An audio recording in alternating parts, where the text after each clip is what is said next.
On today's show, the Mobvoi TicWatch Pro. The smartwatch with not one, but two faces. Is this the savior of Google Wear OS? Are battery claims of 30 days exaggerated? Is it worth your hard-earned money? This and more on today's episode of My Weekly Tech Vibe.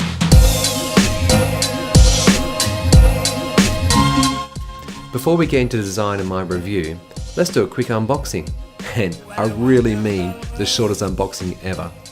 Packed in the box is, well, the watch, charging cradle, and some vague instructions to get you on your way. Underwhelming, yeah, but that's not what you're here for. No, it's about the watch. The body is made from carbon fiber with reinforced high-strength nylon. It feels like high-quality plastics that you might get in some European car dashes. Available in two color options, this is the shadow black version, or you can opt for the liquid metal silver option instead. Both sport a stainless steel front and back, which after a month of daily wear has not shown any scratches or marks.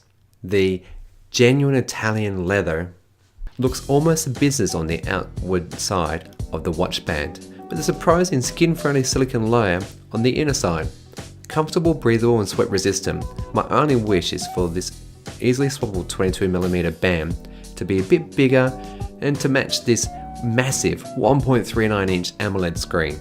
Impressive and easy to see in sunlight, this 400x400 display is not in any way small.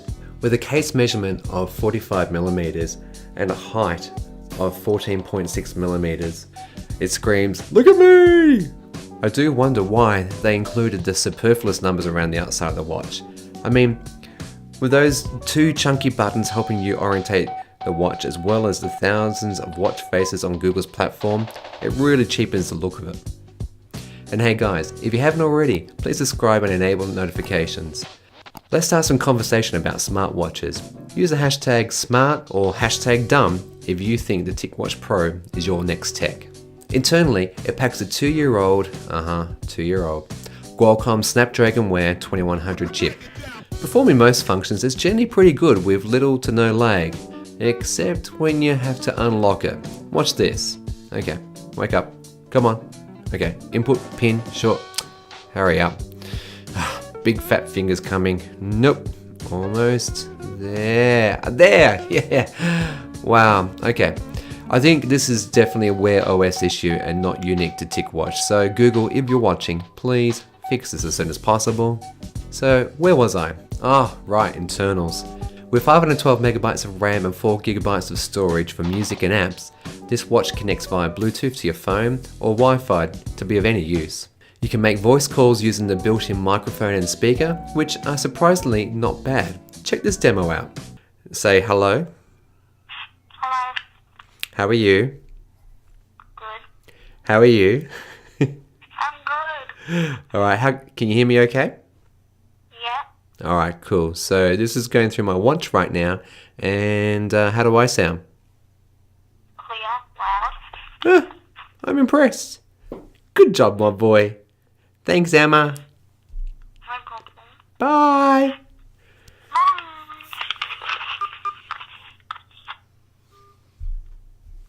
Tick. The large 415mAh battery provides the Pro with enough juice to run a full 2 days between charges. I should note that another software and hardware problem I have is that when you put it onto charge, it doesn't always show you that it is indeed charging. The magnets on the cradle are brutally strong and give the impression there is no way you could get this wrong, but on several occasions I discovered the next day that it hadn't charged. If this was my Samsung Gear S2, this would have been a problem and I would have had a pretty useless watch on my wrist all day.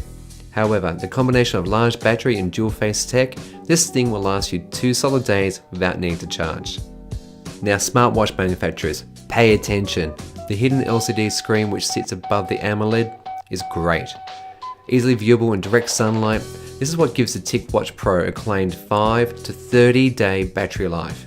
Termed Essential Mode, it does what any watch should. That is, it tells the time. Yeah, that's right, Apple, I'm looking at you. When you do the usual glance at your watch, the rear OLED screen removes almost all traces of the LCD face. If you're running out of juice, you can press and hold the power button or just go through the super fast app screen and push the Pro into dumb watch mode. Now, all connectivity with your phone is lost, and you get time, date, battery, and steps. Oh, and if you wanted to know your heart rate, just a short press of the power button, and it'll do a heart rate check. Awesome. Did I mention all the other things this watch does? So just really quickly here, you've got GPS antennas, NFC payments, accelerometer, gyro, magnetic sensor, heart rate sensor, ambient light sensor, low latency off-body sensor, and water and dust resistance for IP68, meaning it's good to 1.5 meters in fresh water for about 30 minutes. So, is this the best Google Wear OS watch? In my book, yes, it ticks a lot of boxes. Comfortable for all-day wear, great battery life, large display, NFC payments, Google ecosystem support, not to mention persistent apps, meaning you don't have to relaunch whatever you're last looking at. Customizable lower button, and a watch which looks equally at home at work, gym, or just out and about. What could be better is a more up-to-date Zapier processor, less bulk, a better charging solution, and no photo of MobVoy, a less aggressive light sensor. It sometimes makes the screen come across as being a little washed out with low brightness levels.